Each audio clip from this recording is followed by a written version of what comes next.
Spoiler Alert Podcast. Welcome back. Why am I so small? There we go. Amber Alert Podcast. This is episode 91, part 2. And I am your host, Amber Sturkey. It's a great day to be alive. Now, I just finished part 1. So that was the news and politics portion of this episode. I decided that I'm going to start breaking these up because they have 3 parts. And so I think this is going to be the easiest way for me to do it is to go live each time. That way it auto posts to Rumble X and I guess that's the only 2 places. I will have to manually upload it to YouTube, Substack, and Spotify, but that's okay.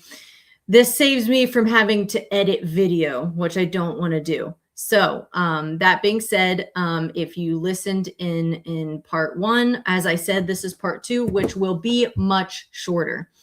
And this is our conspiracy theory portion of every episode has one. And what I want to talk about is this person who disappeared named Marcus Chen. And I'm not aware, this only happened 10 years ago or 11. I'm not aware of this going viral. I don't think this made big news. The fact of the matter, though, is he's still missing, and it's the circumstances of his disappearance that caught the eye of certain researchers. Now, these researchers are considered fringe. They're considered conspiracy theories, and some theorists. Some of them are, but at the same time, there's something very real to what they research, which is how they're able to do research on it. And so we're going to get into that, and then I'll give my 2 cents. And I don't know that much. I know as much as you're going to know here in a couple minutes. But I'll just tell you what I think based off of the little research I've done on this type of subject. So let's get started on Marcus Chen. Who was he? He was 17 years old. All right. That's a picture of him playing basketball. He looked like he was huge. So the date of his disappearance was in August of 2015. I don't know the exact day. Location, Yosemite. I don't think I'm saying that right, but Yosemite National Park in the backcountry area. And his status is still missing. Almost 11 years later, still missing. So Marcus was an experienced hiker on a supervised outdoor program trip in Yosemite's wilderness. He was not reckless or unprepared. So what happened? Marcus separated briefly from, hold on a second. I don't think I started Instagram. And if I don't start it, I don't think it starts on its own. My bad. Okay. So Marcus separated briefly from his hiking group. Accounts vary from minutes to under an hour. When the group regrouped, he was gone. A massive search operation followed, which had park rangers, search and rescue teams, helicopters, tracking dogs. Nothing definitive was ever found. No body. So hold on. Before I go to the next one, he was separated briefly. It's not like he was missing for days. I don't even think he was missing for an hour. Most people described it as minutes or up to an hour. But it was definitely not an extended period of time. So nothing was, whoops, let me remove this. Nothing was found, right? No body, no backpack, no torn clothing, no clear trail.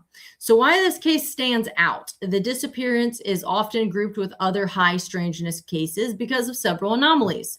The tracking dogs lost the scent. Dogs reportedly lost Marcus's trail abruptly, not gradually, suggesting sudden elevation change, water involvement, or something carrying him. Isn't that interesting? You kidding me? And I'm building to something, I promise. So just hang with me. We're going to get there in a couple minutes. This detail fuels speculation because abrupt scent loss is unusual in standard wilderness accidents.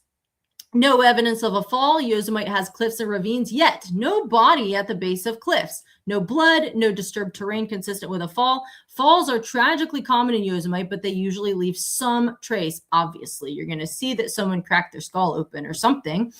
No animal predation signs. Usually there would be predator attacks, mountain lions, bears, but they typically leave. They typically leave. Where the heck is the rest of it? Whatever. Signs. You're going to be able to tell someone got attacked by a bear or a mountain lion. You're going to find blood. You're going to find torn clothing, you're going to find part of a body, you're going to find a backpack, something. You'll be able to tell that an animal got to them. So none of that was found in this case. So again, whoops. Let me just get rid of this for a second because it's on my nerves and I don't know why it won't go away. Hold on. What's this one? Okay. Okay. So real quick, just before I get into the rest, it's strange that he wasn't gone for long. We're talking minutes to maybe up to an hour. He was an experienced hiker. No trace of any foul play of an animal, of anything. And then the one of the strangest things is that the dogs suddenly lost the scent. And like it said, you know, that points to like something picked him up potentially or something like that. So the reason why, when they look at this case, and here's the thing, he's not the only one, which I'm going to get more into that. But one of the reasons why people propose one of these explanations that I'm about to read is because of the high strangeness surrounding his disappearance. Bigfoot theories come in. Marcus Chen's case is often discussed in Bigfoot circles, not because of direct evidence, but because it matches a pattern claimed by researchers like David Paulides, who is the author and founder of Missing 411. Paulides highlights recurring traits: sudden disappearances, tracking failure, no remains, rugged wilderness, young or fit individuals. Now, if you don't know who Dave Paulides is or what Missing 411 is, I'm about to tell you. So it's a research project and book series created by Dave Paulides, a former law enforcement officer. It focuses on unexplained disappearances in wilderness areas, especially U.S. national parks. Paulides argues that a subset of missing person cases does not fit normal explanations like getting lost, falling, or animal tracks. Okay, so there's a whole, before I keep reading, he was a law enforcement officer. All right, it was like his job to study disappearances or cases of this, right? So he obviously he's well versed in studying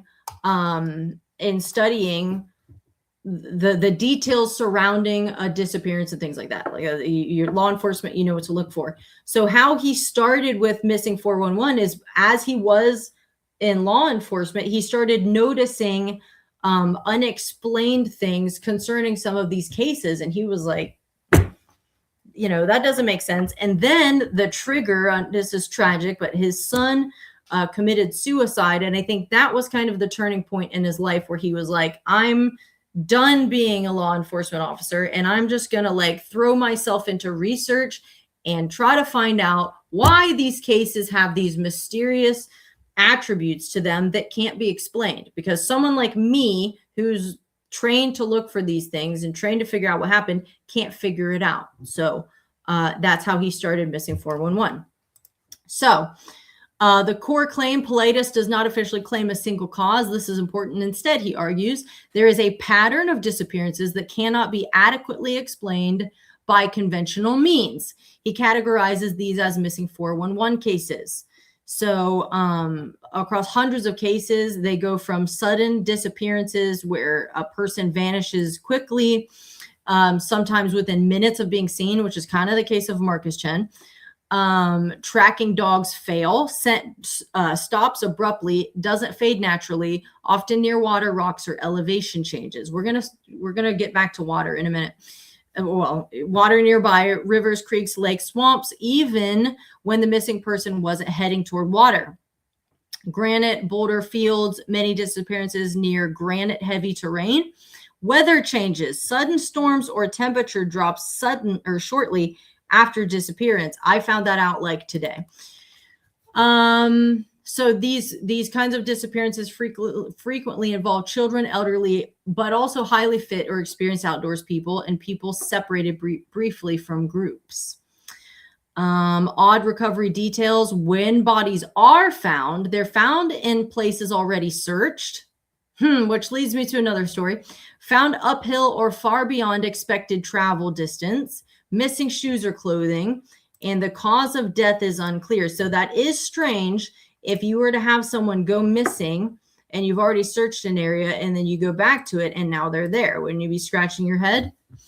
So he relies on official reports. Many cases remain officially unsolved. If explanations were sufficient, evidence should exist. Parks do not maintain a centralized missing persons database, which he says limits transparency. That's what I find almost most interesting about this. I think it's called NPS, which is National Park Service, and it's very strange that they would not keep a detailed log or transparent records about how many people go missing in national parks every year, because it is a high number. We don't know exactly what the number is due to their poor record keeping, but it's a large number. And it seems like it, I know it happens in state parks, but there, I believe, are more in national parks. So here's what I'm driving at. And if you're new to my podcast, this may sound insane. If you've been watching, I talk about this stuff. So the first thing they said, many Bigfoot gets thrown in to the mix when disappearances like this happen. Why is that? Well, because of many reports of people having had, they've seen something they can only describe as a Bigfoot.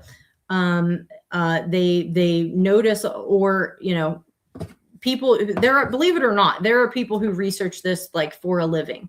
Now, I'm not a believer in Bigfoot the way that most people are. I think the people who believe in Bigfoot, they think that it's just some woodlands creature, right? It's kind of humanoid, it's bipedal, it's somehow elusive or shy or something. And we can't quite get to them. We really can't photograph them clearly. We can't get clear video. They're very good at hiding. And even though it's 2026, we still haven't found where they nest. We've never caught a baby. We've never found a skeleton. We can't get really any, hardcore scientific evidence to prove they exist. We can't capture one. So I don't believe that they're just woodlands creatures roaming the earth. I know some people think they're, what do they call them?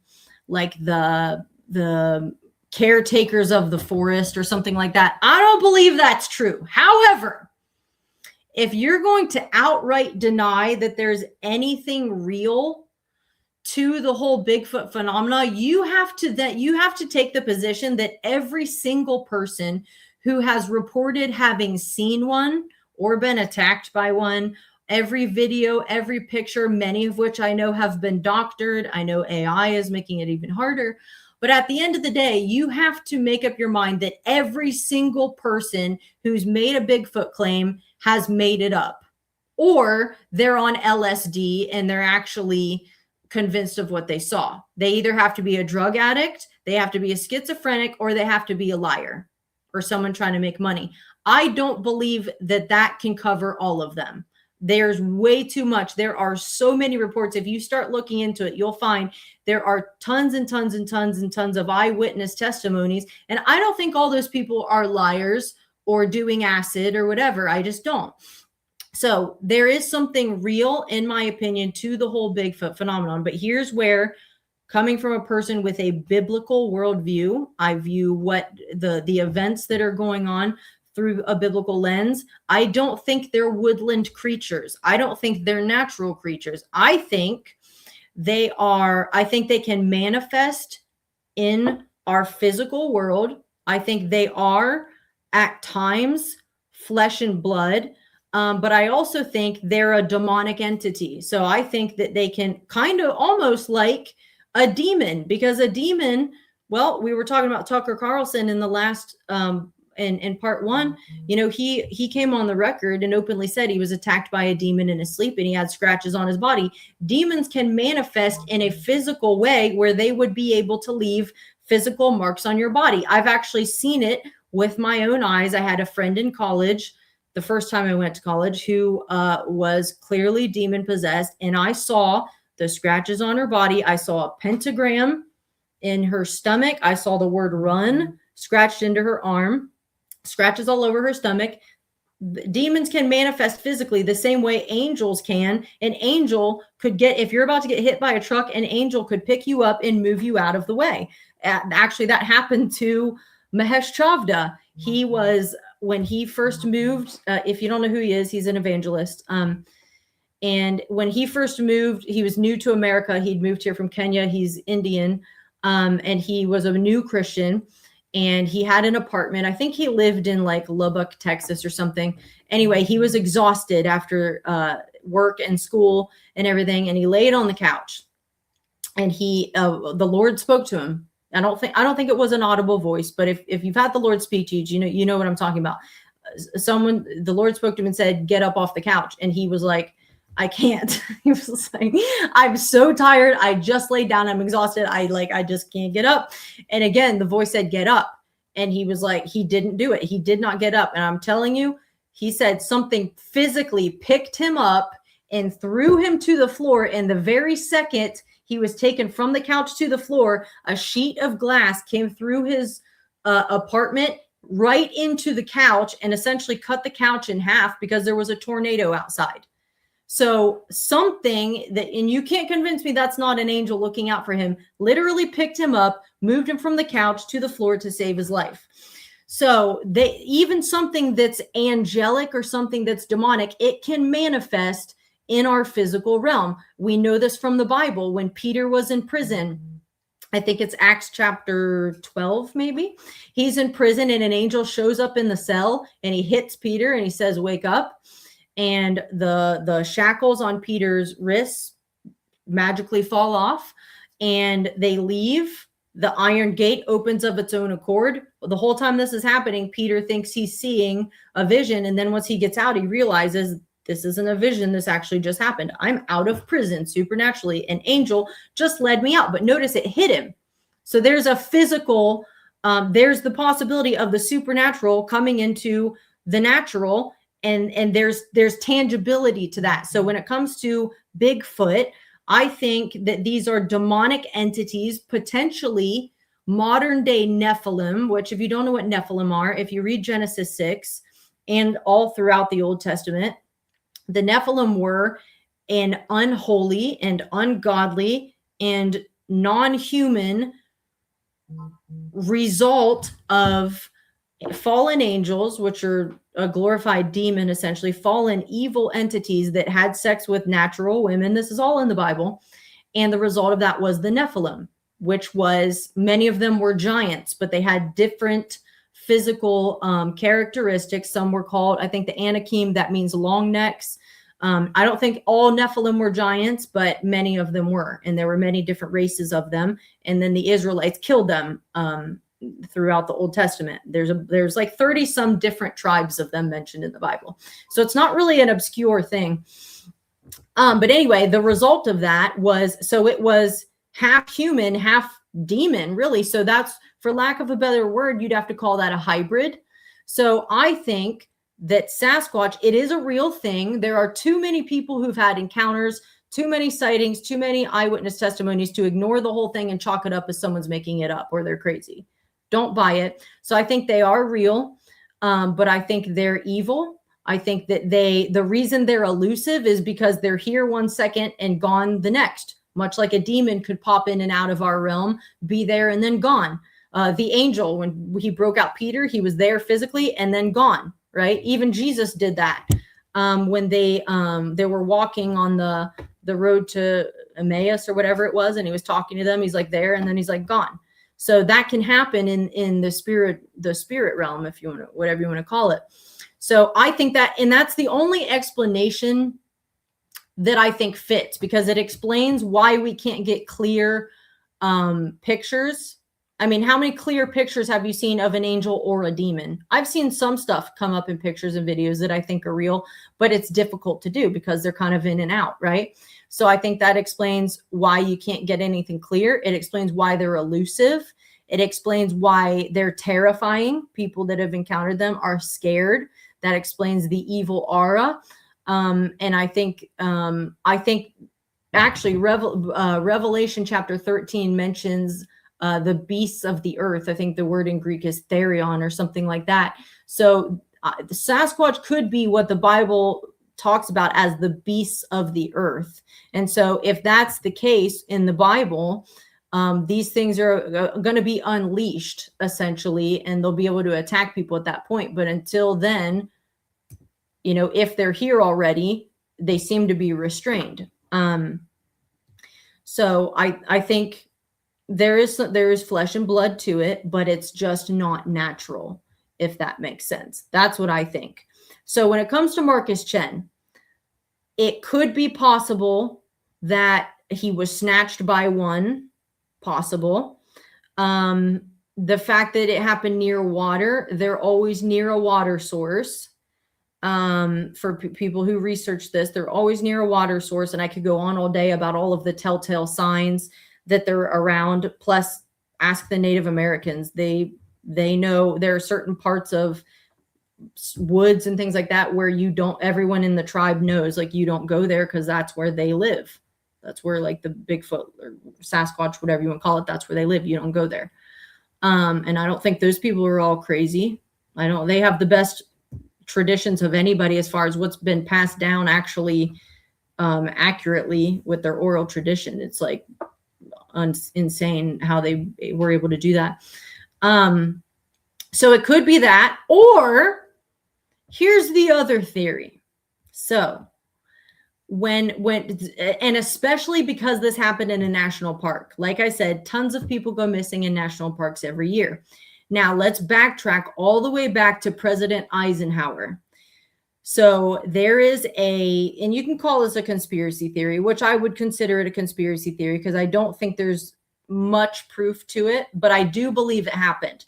So there's a theory that for a time he was missing, he was unaccounted for, which as the president of the United States, you can't just do that. You can't be unaccounted for a time. You can't just go somewhere and no one knows where you are. So he was briefly gone. And there are rumors and theories that he went to Holloman Air Force Base and met with non-human entities. So I understand that sounds crazy. However, we're past the point of UFOs being conspiracy theories. They're everywhere. They've been photographed. They've been videotaped. It's all over the news. Congress is talking about it.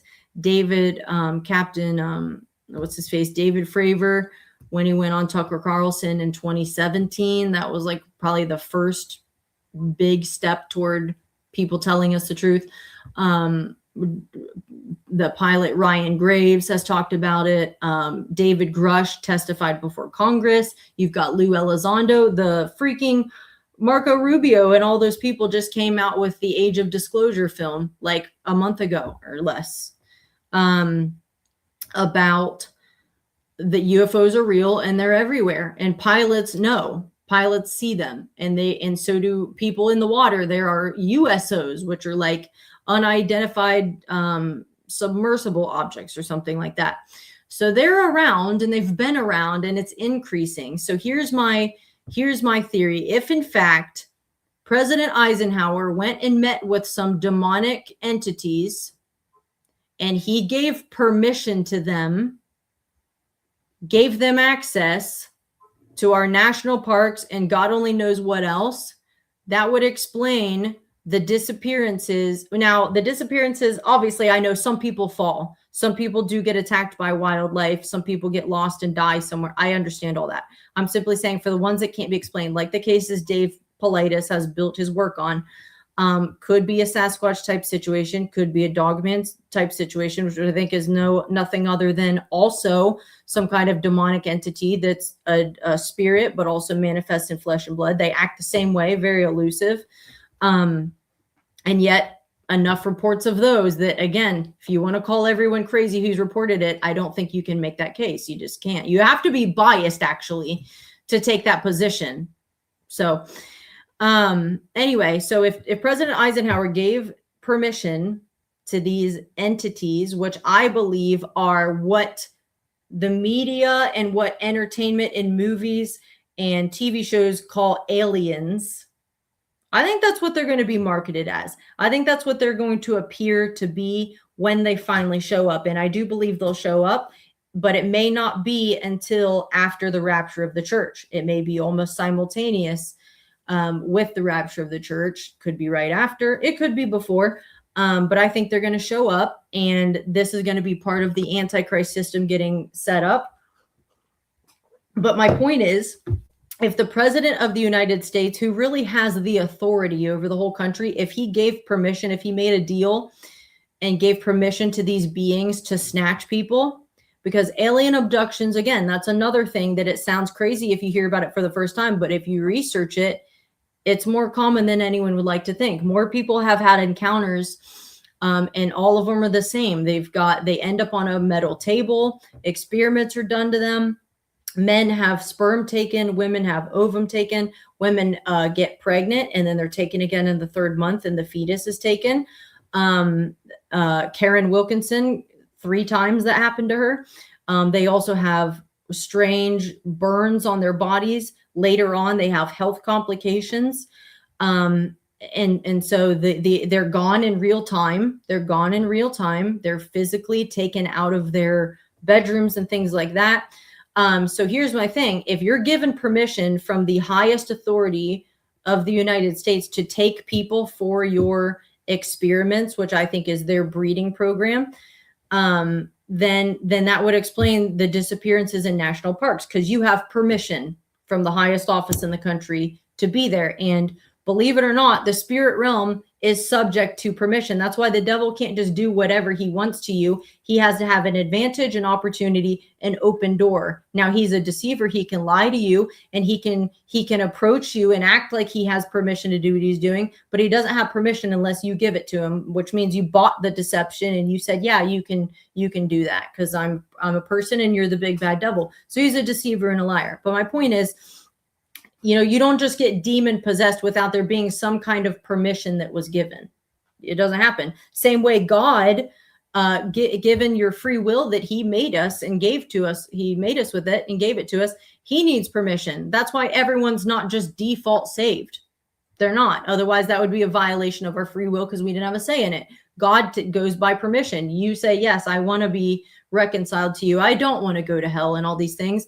And then that's when he can do something. It's permission based. So if you gave permission to aliens to abduct people for your experiments, for your breeding program, then here we are with people missing in national parks. It would explain the Marcus Chen disappearance. They suddenly lost the trail. No remains have been found. No signs of any kind of foul play or an animal attack. And there was water nearby, which almost always, it seems like when people who were taken by aliens, and I always do this because they're not aliens, they're just demonic entities that are portraying themselves as aliens. Why? Because what's society gonna buy? We're being prepped for aliens. We've been being prepped for aliens. It's predictive programming. It's in movies, it's in comic books, it's in video games, it's all over the place. And then you have even the government talking about UFOs and stuff. So we're primed and prepped to accept aliens. But yet I don't believe that's what they are. They're just demonic entities, which is, again, no different than what happened in Genesis 6. They were breeding with human beings then. So why could fallen angels not be breeding with human beings today? Did the devil just give up on his plan? Obviously not. The flood wiped out the first ones, but the Bible says they were on the earth after the flood. And then we see them in the Old Testament, and Israel goes through and kills them all on their way to the promised land. So they're always evil. The giants, the Nephilim, they were never good. They were never neutral. They were always evil. And they weren't human, and they also weren't fully demonic. They're a hybrid, which still demonic, but not just a fallen angel. There's a human element to them, which is a violation of God's design. That's a corruption of his earth, which he talks about in Genesis leading up to the flood. So I think that could be the case for Marcus Chen. Could be a squatch or something, could be an abduction, because not everybody who's taken is returned. Not everybody. Some people are, some people aren't. But there's no doubt about it that they're interested in the reproductive aspect, the reproductive organs of people. They're even interested in the reproductive organs of cows. That's where cattle mutilations come in. If you don't know what those are, don't look up pictures because it is disgusting. But basically, there'll be a cow or a calf, or it could be any really livestock, but typically cows, that is found dead by a farmer or a rancher, somebody. It's found dead. It's by itself in a field. All the other cattle typically won't go near it. And this particular cow or whatever it is drained of all its blood. Its organs are removed, but oftentimes sexual organs, even eyeballs, tongues, and things like that. And yet it's all done with surgical precision. And surrounding the carcass, there are no tire tracks. There are no foot tracks. There's no blood even. There's not a drop of blood even on the ground. And scavengers like coyotes and animals that will eat anything, more often than not, they won't even go near it. And I forget what the name of those little instruments are. They pick up like radioactivity or something like that. They've waved those over the carcasses and they're picking up something that shouldn't be happening with a dead cow. And the funny thing is, many people who've had a cattle mutilation, there have been reports of seeing UFOs or orbs like the night before or earlier that day. So I think they're linked. I think actually Dr. Marzulli, I think, was the first one to put this together. He thinks that when people are abducted and then like women get pregnant and then they're taken again in the 3rd month and the fetus is gone, he thinks that they're using the cows, whatever things, the parts of the cow they've taken, they're creating artificial wombs because you need like just something 3 months old that's half human can't live outside of a womb. So it's got to have some kind of incubation or gestation tank to continue growing. And in fact, people have talked about seeing those things on these ships when they're taken. There's something almost like Jurassic Park when they have the little dinosaurs in the little like tubes. Like that's essentially what's happening. And then they're breeding non-human hybrids exactly like they did in Genesis 6. And that explains everything. That explains your cattle mutilations. That explains many disappearances. That explains UFOs. That explains UFO abductions and why they would be interested in that. And so that is almost always that only happens to cattle or animals. So I've seen it happen to sheep and stuff like that. However, there's one example I know of. This happened in Pennsylvania, actually. A guy, I think he told his wife he was either going hunting or he was going out to check his traps or something like that. He hopped on a quad, or if you're watching from the South, I'm sorry, a four-wheeler. I'm a Yankee, so it's a quad. He jumped on his quad and he went out to either hunt or check his traps and disappeared. So obviously they get together a search party for him and look all over the place. No sign of him. A few days go by and I can't remember if his quad showed up first or not. I think maybe, I can't remember, maybe his quad showed up, maybe it didn't. But anyway, a few days after they had already searched this area, someone looks again or his wife notices something. They see him, he's in a tree. His body's in a tree. He's drained of all his blood. Certain organs are missing. And it was about almost exactly what happens to cattle and cattle mutilations. And what the heck is he doing in a tree? In an area they already searched. So that's obviously nefarious. That's obviously evil. No one would think that that's okay. So that's also too, the whole thing with like aliens, we're supposed to just buy it, and they'll say it like this too. They'll frame it like, how arrogant are we to think that we're the only ones in the universe? It's such a massive universe. How could we think we're the only ones? I think we're the only ones because again, if you hold to a biblical perspective, which is the only correct one, everything about the Bible is about earth. God forming earth, God putting people here and everything else here, God sending his son to earth to die for the people of earth, to reconcile them to him. There's no mention of God loving any other intelligent race on another planet like earth or anything like that. There's no mention of it. The only thing we do have is we have angels and we have demons, and then we have the hybrids, the Nephilim.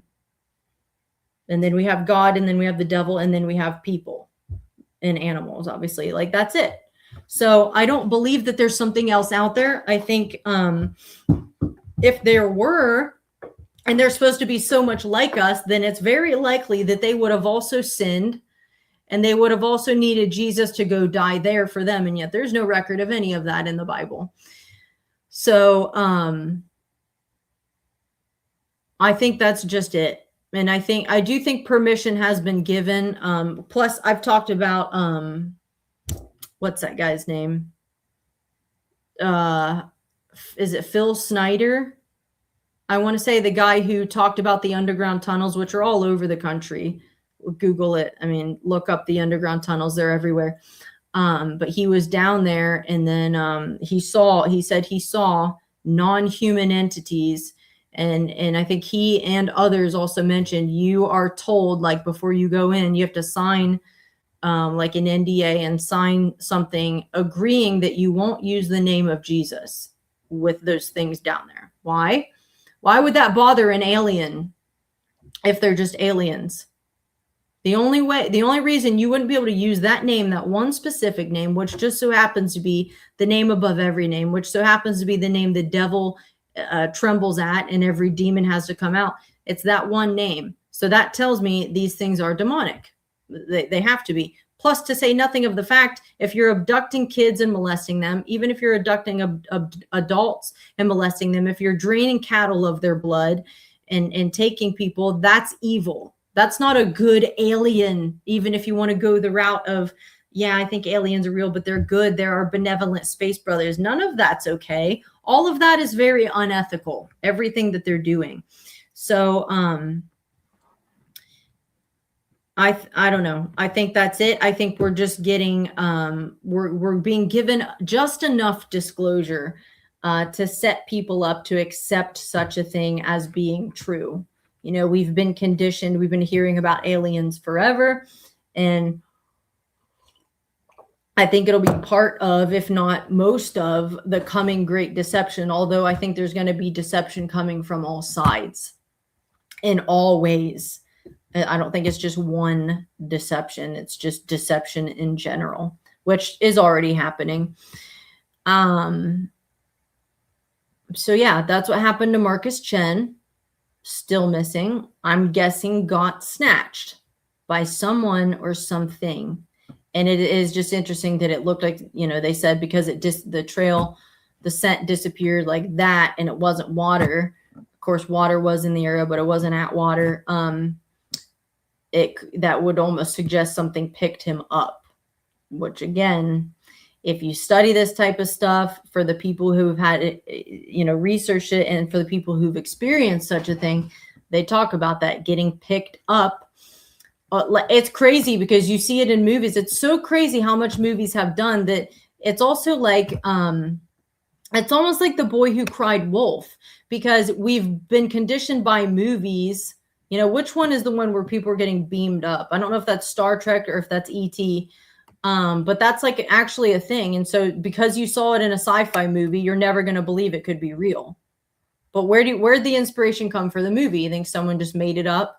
Someone just got an active imagination? Or is there a real thing? And the problem is, probably a lot of people that are writing the scripts for movies and everything are probably actually hearing from a demon, because that's how evil Hollywood is. So if you're getting demonic inspiration, I wouldn't be surprised if real demonic things show up in your movies, in your TV shows, all of that. But there's a guy by the name of Al Matthews who lives in Canada, and he was taken for a while, going back to when he was pretty young. And one of the times when he was older, he was taken, and they always took sperm, and, you know, they violated him. And so he said this time when he was put back, his entire car, he came down and his entire car was literally like beamed down onto the road. He's in the car. He'd peed his pants because he'd been violated. And he was like 200 miles away from where he was when he was taken. But it's crazy. They took the whole car with the person in it. And now, and in fact, it's a long story what happened to him, but he had an encounter with, for lack of a better word, a hybrid whose name was, I think, Diane. And she was trying to hook up with him. And her eyes, when her glasses came off, he saw her eyes weren't right. And she let out this evil laugh, and he ran out of the house. He's like, "You are not a human being." And that entire encounter actually led him to the Lord, because he called his friend, told his friend what happened. He's like, you're going to think I'm crazy, but that was not a person. That thing was evil.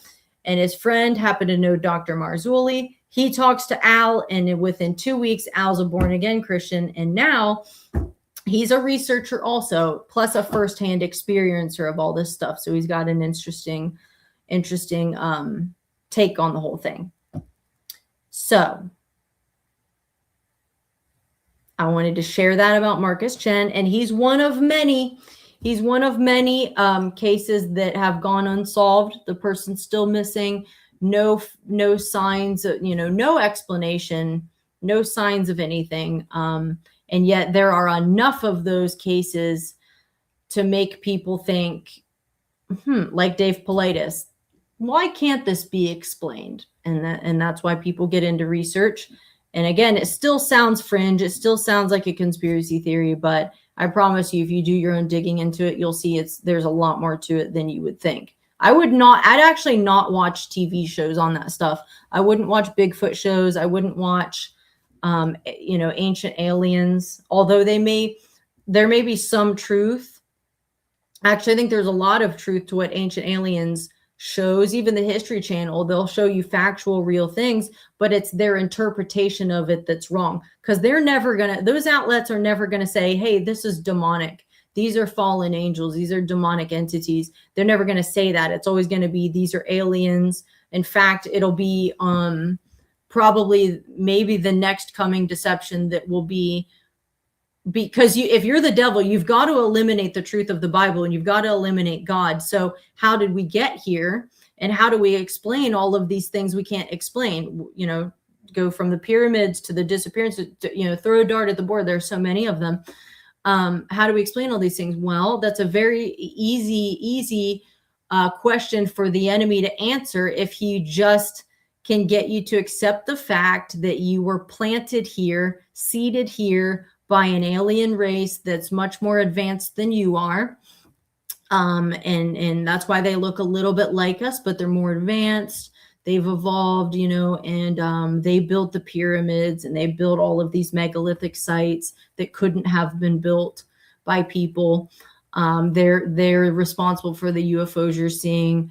And so now they're coming back, probably after the church is out of the way, I'm guessing. Now they're coming back, and they're going to usher us into the golden age for humanity. But all you need is a simple little DNA upgrade, maybe in the form of a vaccine. And once you take that upgrade, then you'll be like them, which will be the mark of the beast, in my opinion. And if you don't know what the mark of the beast is, the Bible mentions it. And I'm actually going to get into that in part 3 here in a couple minutes. But I think that's the only explanation that can really check every box. I've not heard anything else that can satisfy, that can literally answer every questions. The UFOs, the mutilations, the abductions, the megalithic sites, what they're doing with tech, what they're doing with vaccines, all of it, Bible prophecy coming to fulfillment. That's the only thing that checks every box. I know it sounds crazy, but you have to settle. We're not just living in a physical world without a spirit realm involved. We're just not. Spirit was actually first.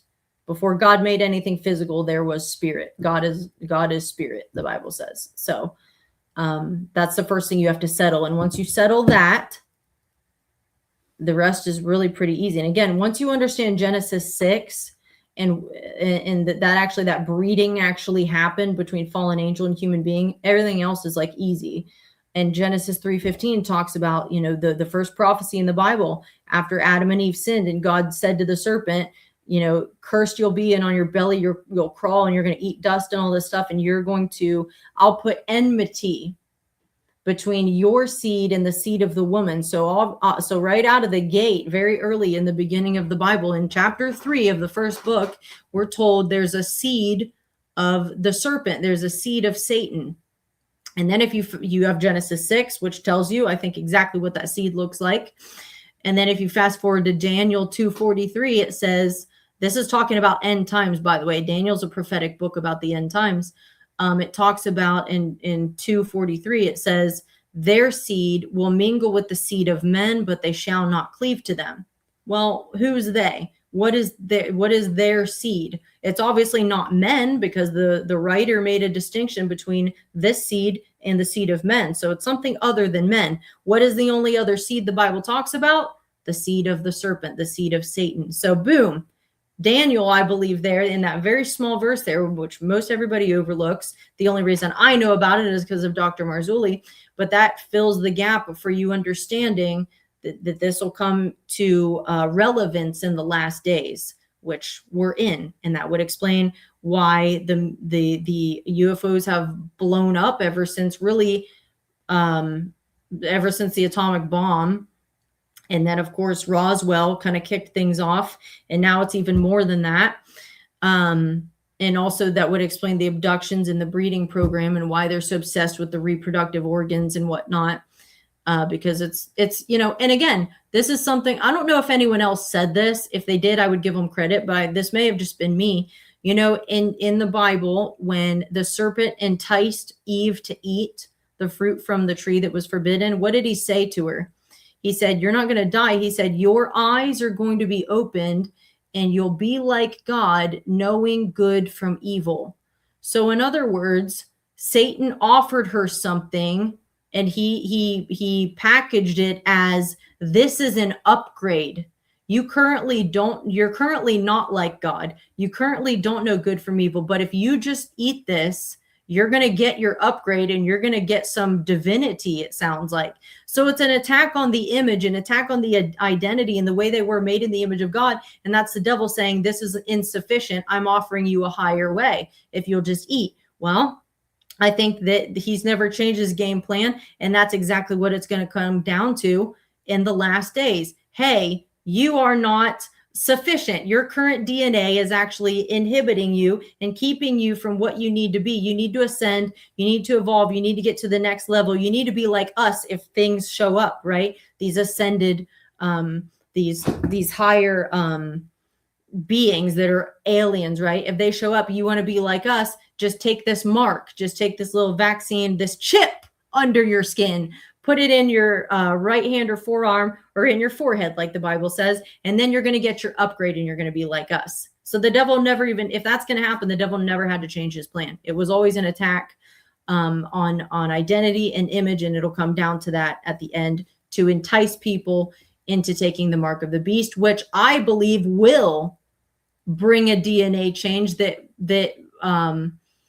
would actually take you from a human being made in the image of God to taking on the seed of the serpent. And at that point, you're not redeemable, because the Bible says if you take the mark of the beast, you're going to the lake of fire. There's no mercy. There's no second chance. There's no, anything, which God is a God of mercy, and he's a God of second chances and third and tons of chances. So why is it that when it comes to just taking this mark, all of a sudden there is no shot at redemption for you? You do not get a go again.